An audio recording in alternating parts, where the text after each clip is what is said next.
Hello, my dear student. This is Sifat Firdausi Shaun, lecturer, Department of Biology, Milestone College.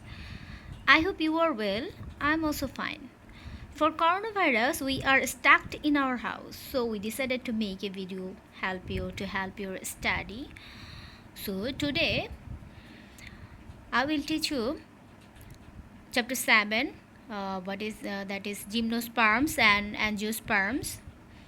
What we will be learn from today's lesson: definition of gymnosperm, characteristics and economic importance of gymnosperm, and definition of angiosperm, characteristics of angiosperms and economic importance of angiosperms, and difference between gymnosperms and angiosperms.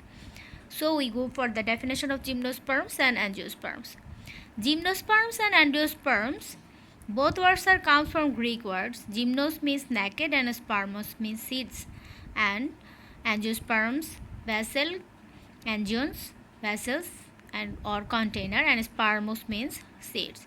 Gymnosperms are flowerless plants and another angiosperms are flowering plants. Here are some examples of gymnosperms like cycas, ginkgo bilobas, natum, etc. are examples of gymnosperms, and some examples of angiosperms like all types of flowering plants, Oryza sativa, Nymphea nogali, Mangifera indica, all kinds of flowering plants are angiosperm. So here we go for characteristics of angiosperms. Angiosperms are sporophytic, that means diploid. It is differentiated into root, stem, and leaves.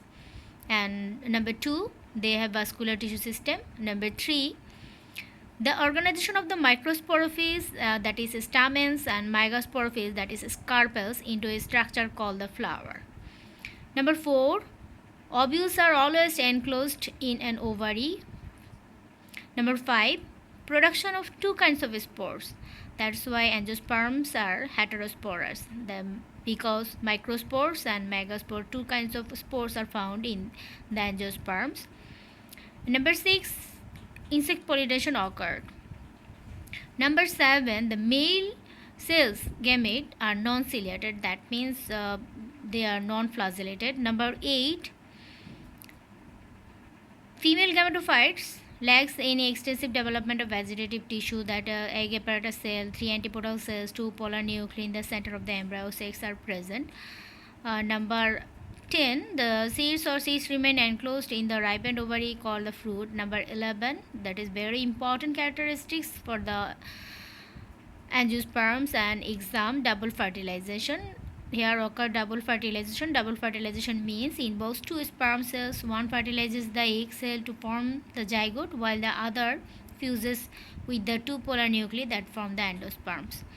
The endosperm develops after fertilization, so here endosperms are triploid. Angiosperms are two types, monocots and dicots. Here we see some characteristics. Monocots have one cotyledon, dicots have two cotyledon, and floral parts are 3, and dicots have floral parts 4 or 5. Leaf venation is like parallel, but dicots have net-like or reticulate-like leaf venation.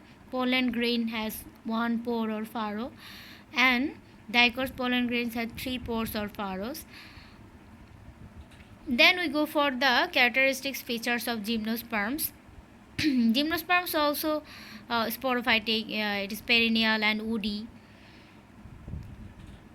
Some of these are very large. Sequoia sempervirens is the tallest gymnosperms, and Jamea pygmea is the smallest gymnosperms.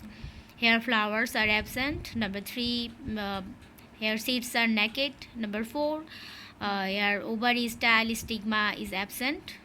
Number 5, and very important, here two types of leaves are present in the gymnosperm. Here you can see that is called scale leaves, and another is foliage types of leaves, and their root systems are taproot system. So you can see that here it is a taproot system.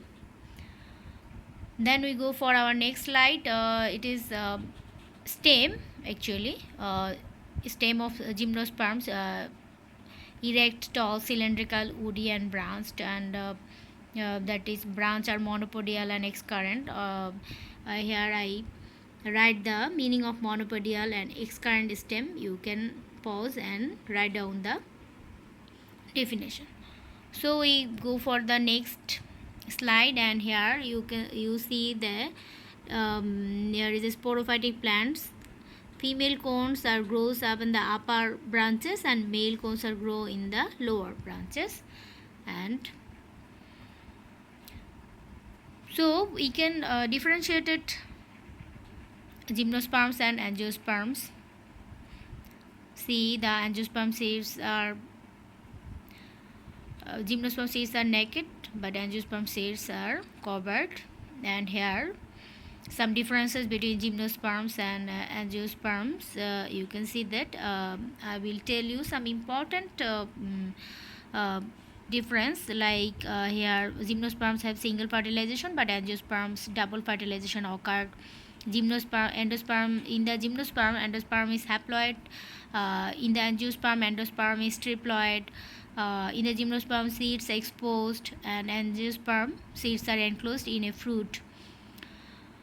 And sepals and petals absent, because of in the gymnosperm flowers are not present. That's why sepals and present, petals are absent. But in the angiosperm, sepals and petals present. uh, Cones are generally unisexual, and angiosperm flowers are generally bisexual. That means male reproductive organ and female reproductive organs are present. That's why in one flower, that's why it's called bisexual. Then we go for the economic importance of gymnosperm. See here, Cycas sarcinalis used as food, Pinus zerardiana used as food, Abies balsamia used as mounting medium in the permanent slide preparation, Pinus roxburghi used as pepper seasoning and varnishes, Texas brevifolia used as drug, Ephedra zerardiana for the treatment of asthma, bronchitis, Pinus roxburghi used to make soap. Here so many important plants are present, so you can write the this economic importance in your exam paper. If you don't understand anything, uh, you can tell me. And here the economic importance of angiosperms. Angiosperms have very important in our daily life, like it is used as medicine, used as food, fibers, constructional material, as a rubber, as essential oils, as horticulture. I don't explain because you can read this, and I think you will be understand the economic importance of angiosperms. Next, this is the homework. Homework is characteristics of gymnosperms and angiosperms and economic importance of gymnosperms and angiosperm. Homework will be submitted to the WhatsApp group of your own section. Okay, my dear student, thank you for being with me. Stay home and stay safe.